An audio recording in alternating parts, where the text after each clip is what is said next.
Let me ask you something. Why does journaling usually feel like a total chore? You know exactly what I'm talking about, right? You sit down, you stare at this intimidating blank piece of paper or that blinking cursor on an empty screen. You know you should be writing down your feelings, but honestly, you just feel completely overwhelmed. You want that mental clarity everyone always promises comes with journaling, but instead you're just frustrated by the absolute lack of structure. It feels way more like an obligation than an actual relief. Well, if you're a focused learner who values efficiency, you are in exactly the right place today. Welcome to This Explainer. Today, we're bringing some serious energy and much-needed structure to how you process your thoughts. We're completely throwing out the whole generic Dear Diary idea. Instead, we're exploring some absolutely fascinating concepts from the book 12 Steps to a Good Life. We're going to see how to treat journaling not as some casual, breezy hobby, but as a highly specialized psychological toolbox. By using targeted writing methodologies, we're going to bypass those stubborn mental blocks entirely.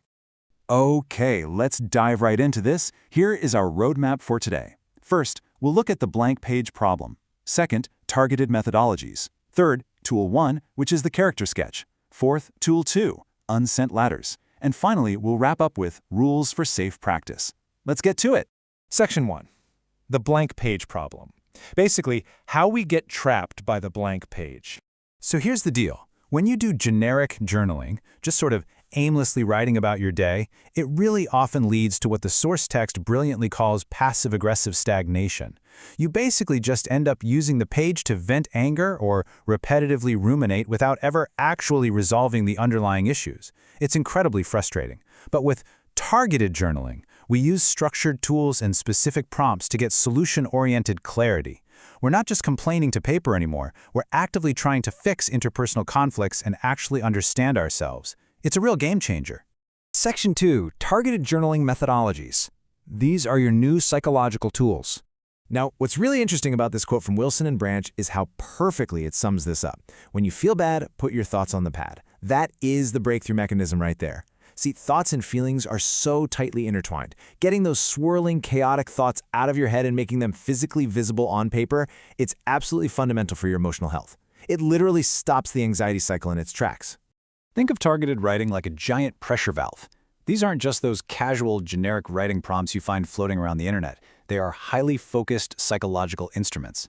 When internal tension builds up, whether that's from work, from relationships, or honestly just from your own inner critic, targeted writing acts as a specific mechanism to safely externalize those incredibly complex feelings. It brings all that unconscious stuff right into view so you can actually work with it. Section 3. Tool 1. The character sketch. This is all about dissecting conflict. Let's look at the exact definition from the source. A character sketch is an objective analysis of another person's behavior, your perceptions, and your emotional responses. I really want you to notice the word objective there. This tool completely forces us to step back. So instead of just sitting there feeling angry or victimized by someone's actions, you become an investigator. You are literally dissecting the mechanics of the conflict to gain absolute clarity. And the process? It's incredibly actionable. Step 1, choose the person you want to understand. Honestly, this could even be yourself. Step 2, reflect on their behavior and your perceptions of it. Like what actually happened versus the story you're currently telling yourself about what happened. And step 3, note your emotional responses. By following just these 3 simple steps, you take an incredibly abstract, messy, interpersonal conflict and turn it into manageable, understandable data on a page. It's so empowering. Let's move to our next tool and see how this builds.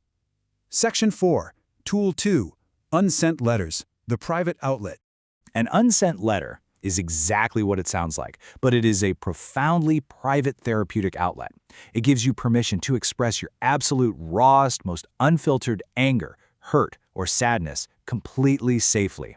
Look, we've all been tempted to send that furious text message or email in the heat of the moment, right? And we usually know it's going to cause some real-world damage. Well, the unsent letter gives you all the immense therapeutic power of expressing those explosive feelings without, burning your actual life down. And there is a surprisingly wide range of targets you can write to. You can write to people from your past who you don't even talk to anymore. You can write about present ongoing conflicts. You can write to imagined figures, to yourself, or even to a higher power. The absolutely crucial thing to remember here is that your goal is releasing internal pressure. The goal is not actual communication. The letter is entirely for you, not for them. Make sense? Section 5. Rules for Safe Journaling. Grounding your practice. Now, the source material is very clear on these safety guidelines, and we need to talk about them. First, you must maintain strict privacy. If your journal contains your raw thoughts, use locks, use passwords, maybe even write in code if you have to. Second, avoid the negative spiral. If journaling is just making you feel worse, just stop. Take a break. Third, as we mentioned earlier, don't use this for passive-aggressive stagnation. Stay solution-oriented. And finally, please don't get lost in overthinking. The text actually mentions a man named Robert Shields who wrote a 37 million-word diary chronicling his life in 5-minute intervals. Yeah, let's definitely avoid that. Your journal should support your real life, not replace the whole shebang.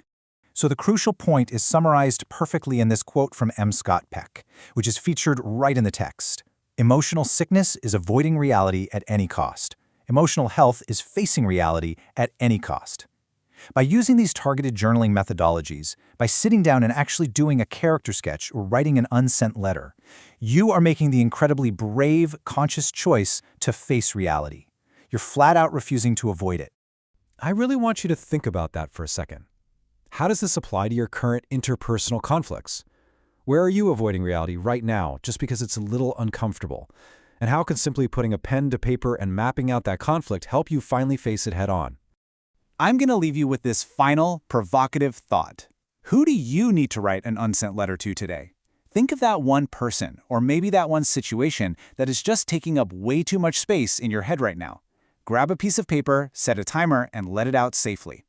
Thank you so much for joining me for this explainer. Keep learning, keep facing reality, and I'll see you next time.